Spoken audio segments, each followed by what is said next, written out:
Have you ever heard of someone who was an anthropologist, an educator, a politician, and a novelist? I mean, it sounds like four totally different people, right? Four different lifetimes. But nope, it was all one man, Darcy Ribeiro. And he poured all that incredible talent into one single massive project, Brazil itself. So first, you had Darcy the anthropologist. This was the guy who went deep into the heart of the country, trying to understand the real roots of its people. Then there was Darcy the educator, a total revolutionary who fought to create a brand new kind of school, a new way of learning for the entire nation. And he wasn't just an academic with big ideas. He became Darcy the politician. He walked right into the halls of power to turn his vision into actual law, to really reshape society. And on top of all that, he was a writer. He took a whole lifetime of adventure and knowledge and distilled it into books that would literally change how Brazil sees itself. So this is the man. This is Darcy Ribeiro. And you have to ask, what's the one big idea that connects all these different lives? What was the engine driving this incredible mind? Okay, so here's our game plan. We're going to start with his roots in anthropology, then see how he tried to actually build a new Brazil. We'll look at how his time in exile sharpened his ideas, his big return to education, and finally, we'll try to get our heads around the massive cultural legacy he left for all of us. To really get what Darcy was trying to do with all his big projects, you've got to go back to the beginning. It all started with how he saw the world as an anthropologist. That perspective was the seed for everything that came later. Check this out. In 1943, he completely changed his course, dropping out of medical school. By 47, he's working for the Indian Protection Service. But the really critical moment, it's between 1949 and 51. He didn't just study these indigenous communities from a distance. He went and lived with them, with the Cariweo and the Urubu Kapor peoples. And that deep, personal immersion, it changed everything for him. Just look at this amazing photograph he took of the Cariweo people. For Darcy, the camera wasn't some cold scientific tool, not at all.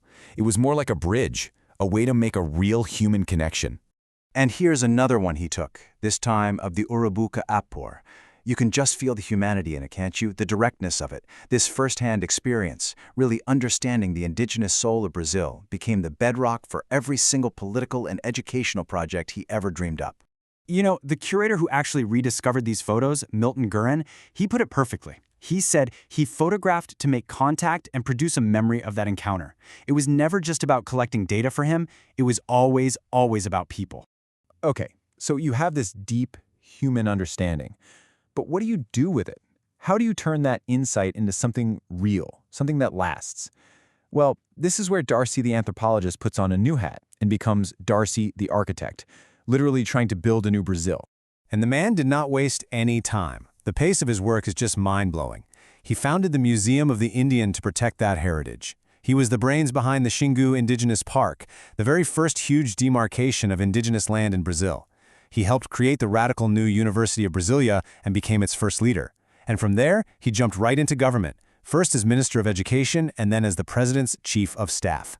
These weren't just jobs on a resume. They were all connected, all part of this grand vision to build a Brazil that finally saw itself for what it truly was. He's at the absolute height of his power and influence. And then, boom, 1964. Everything grinds to a halt. The military coup hits, and his life takes a sudden, painful turn into exile. So they strip him of his political rights, fire him from his job. He's forced out of the country he loves. You'd think that would be the end of the story, but you'd be wrong. In a way, being forced to leave, to get that distance, gave him this incredibly powerful new perspective. It actually became one of the most productive times of his life where he could finally step back and really think about what Brazil was. So what did he see from the outside looking in? How did that distance change his thinking? Well, it led him to the one core idea that would define his entire legacy.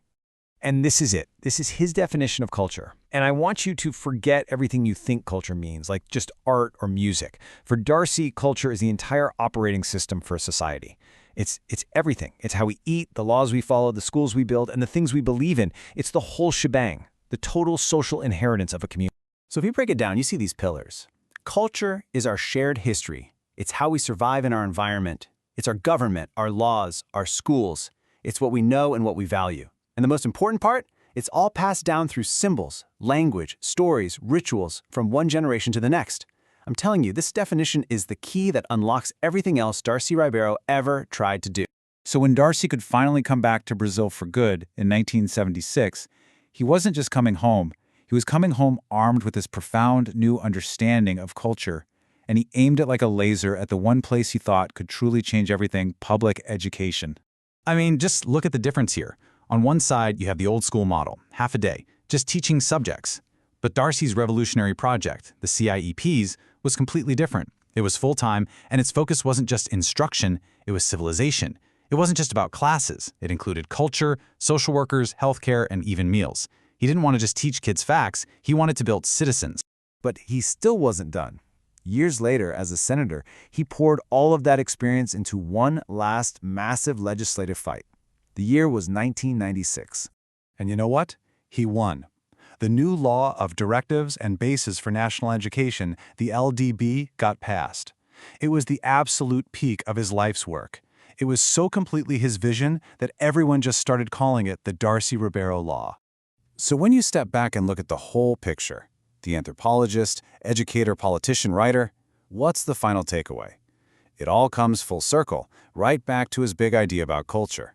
His entire life was one long, continuous effort to understand and then actively shape every single pillar of Brazilian culture, its heritage, its institutions, its values, and its knowledge.